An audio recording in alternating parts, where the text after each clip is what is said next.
네, 오늘 문재인 정부 첫날입니다. 청와대도 처음 문을 연 것이죠. 채널A 정치부의 두 청와대 출입기자와 함께 대통령의 인사 이야기 나눠보겠습니다. 안녕하세요. 네, 오늘 안녕하세요.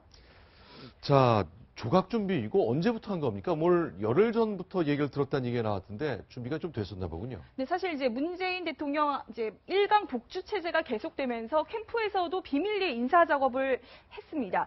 특히 이제 선거 막판에 한 일주일 정도 남겨놓고는 서울 강북의 한 호텔에서 밤늦게 그 극소수의 캠프 관계자들이 모여서 이런 인사 작업을 논의를 한 것으로 보이는데요. 네. 그 멤버를 보면 이제 오늘 대통령 비서실장으로 발탁된 임종석 비서실장, 그리고 오늘 하루 종일 문재인 대통령 옆에서 수행을 했던 김경수 의원, 그리고 이제 문재인 대통령의 한때 이제 비선 실세가 아니냐라는 논란까지 일으켰던 양정철 부실장과 윤건영 부실장이 그 핵심들인데요. 이제 당사자들은 여기에서 뭐 인사 이야기가 오가지는 않았다라고 부인을 했지만 사실 유세 일정이 워낙 빡빡하기 때문에 그렇죠. 이 시간이 아니면 인사 이야기를 할 시간이 없었기 때문에 이 자리에서 좀 논의가 됐던 걸로 추정이 됩니다. 그러니까 첫 총리와 첫 비서실장을 논의한 그 사람들, 결국 무슨 자리를 맡던 간에 5년 내내 뉴스의 중심에 설 수밖에 없는 사람입니다. 그 실명을 공개하셨습니다. 네, 사실 이게 첫 번째 대통령의 복심이 비서실장이잖아요. 그런데 임종석 전 의원을 발탁을 했단 말이에요. 사실 이 두 사람이 어떻게 보면 악연으로 시작했던 사이라면서요. 네, 악연이라기보다 이제 2012년에 임종석 당시 의원이 한명숙 대표의 신임을 받아서 당 사무총장에 임명이 됐습니다. 네. 그런데 당시 이제 임종석 전 그 의원의 보좌관이 어떤 이제 저축은행 비리에 연루돼서 1심에서 이제 유죄 판결을 받았어요.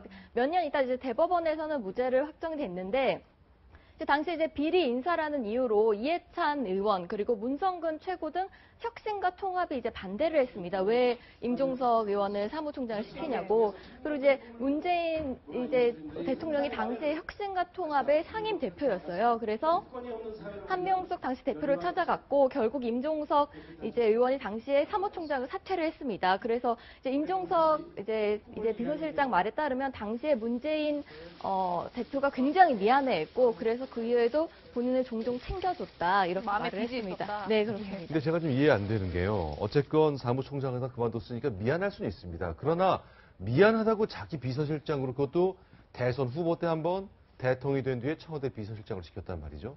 임종석의 경쟁력이 무엇이길래 왜 두 번이나 자꾸 문재인 대통령이 쓰는 것인지 어떻게 좀 파악이 되고 있습니까? 사실 이제 지난해 문재인 대통령이 본격적으로 대선 준비를 할 때 핵심 측근들이 이제 비서실장을 물색을 할 때 임종석이야말로 적임자다라고 봤다는 겁니다.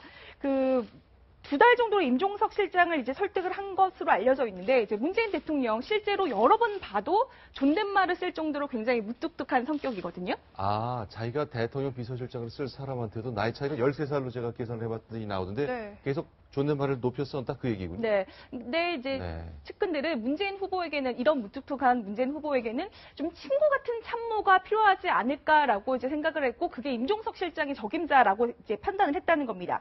근데 임종석 실장은 처음에 이 비서실장이라는 자리가 2인자라는 이미지가 굳어질 수 있어서 고사를 했다고 해요. 그런데 이제 지난해 9월에 문재인 대통령을 직접 만났고 이제 문재인 이제 당시 후보였죠. 중간에 캠프에 들어오지 말고 처음부터 캠프에 합류해달라고 이제 설득을 하면서 힘을 실어줬다고 합니다. 그 이제 임 실장이 특히 이제 문재인 후보의 선거 기간 내내 했던 이야기가 후보님 하고 싶은 대로 다 하셔라. 네. 책임은 뒷수습을 지는 것은 참모들의 몫이다라면서 이제 문재인 당시 후보에게 계속 자신감을 좀 불어 넣어줬다고 합니다. 아, 그런 점들 좀 무뚝뚝한 대통령에 비해서 굉장히 살가운 비서실장 그리고 책임은 우리가 질 테니 마음대로 하십시오라고 자신감을 불어넣는 그 면모, 경쟁력 제가 알았습니다. 두 번째 인사, 사실 이분은 파격 인사라고 불러도 좋을 것 같은데요. 조국 서울대 교수가 신임 민정수석으로 내정됐다는 설이 흘러나왔어요. 네, 이제 오늘 그런 보도가 흘러나왔는데 네. 조국 교수가 아직까지는 본인이 확실하게 뭐 하겠다 이렇게 밝힌 상황은 아닙니다. 예. 하지만 이제 민주당 내부에서는 이제 조국 교수가 내정됐다는 얘기가 흘러나오고 있고요. 또 이제 특이한 게 조국 교수 같은 경우에는 검찰 출신이 아니거든요. 그래서 박근혜 정부에서는 한 번도 비검찰 출신이 민정수석이 된 적이 없습니다. 근데 다만 이제 노무현 정부 때는 문재인 대통령 본인도 이제 변호사 출신이지만 민정수석을 지냈고요. 그리고 당시에 이제 검찰 내부에서도 굉장히 평가가 좋았습니다. 그리고 전해철 지금 의원도 당시에 노무현 정부 때 민정수석을 했었죠. 이제 변호사 출신임에도 그 전해철 의원이 오늘 이제 통화에서 조국 교수가 오히려 비검찰 출신이기 때문에 검찰 개혁에도 적임자일 수 있다. 아주 잘할 것이라고 생각한다. 이렇게 말하기도 했습니다. 네, 그러면요. 이제 법조인들 만날 때 제가 자주 듣는 말인데 세상에 두 종류의 사람이 있다. 네. 사법시험에 패스한 사람과 그러지 못한 사람.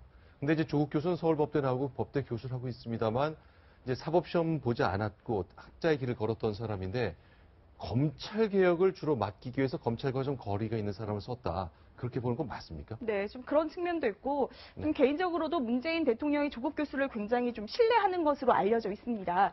한때 이제 정치권에 조국 교수의 훈수 정치라는 말이 논란이 된 적이 있었어요. 네. 과거로 가볼까요? 2015년에 문재인 당시 새정치민주연합 대표가 이 비문들이 이제 당을 흔들 때 혁신위원회를 띄우면서 좀 어려운 단어죠. 육참골단의 각오로 임하겠다라는 이제 표현을 썼는데. 육참골단. 네. 네. 어렵습니다. 네. 뭐 뼈를 내고 뭐 살을 이제 베어내는 심정으로 뭐 혁신을 하겠다 이런 내용인데 사실 저 단어를 문재인 당시 대표가 말하기 며칠 전에 조국 교수가 SNS에 뭐 친노든 호남이든 모든 기득권을 잘라내야 된다면 사용을 했었거든요. 네.